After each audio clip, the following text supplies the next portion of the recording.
hanap buhay. Pagdating naman sa mga negosyong may kinalaman sa teknolohiya, hindi rin nagpapahuli ang mga Pinoy. Tulad ng mga cellphone reloading station na talaga namang connect na connect sa kanilang mga suki.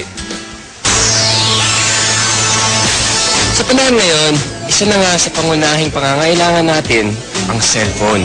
Kaya dapat lagi itong may load. At dito nakasilip ng pagkakataon ang iba nating mga kababayan para kumita.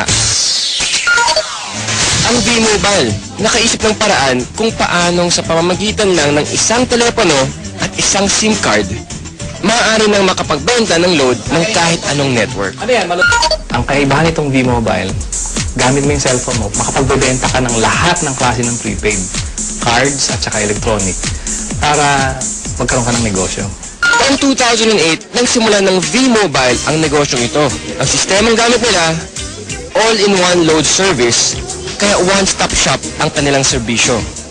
Kailangan mo rito, at least meron kang cellphone, meron kang maliit na puhunan. Hindi mo kailangan ng malaki, although pwede rin maging malaki ang puhunan mo. Yan depende sa kung plano mo sa negosyo. Kung gumagamit ka ng internet, napakasimple lang gagawin mo. Punta ka sa aming www.loadextreme.ph. Tapos pag nakita mo na itong website nito, diba, yung online loading, kiklik mo, lalabas dyan yung aming dialog box. I-enter mo yung account mo, papasok mo. So, in this case, pipiliin ko na lang, papasok ko yung aking sikretong PIK. Tapos mamimili ako ng produkto. Tapos, lalagay ko yung cellphone number. Kiklik mo ngayon yung send load. Pag okay natin, yun na.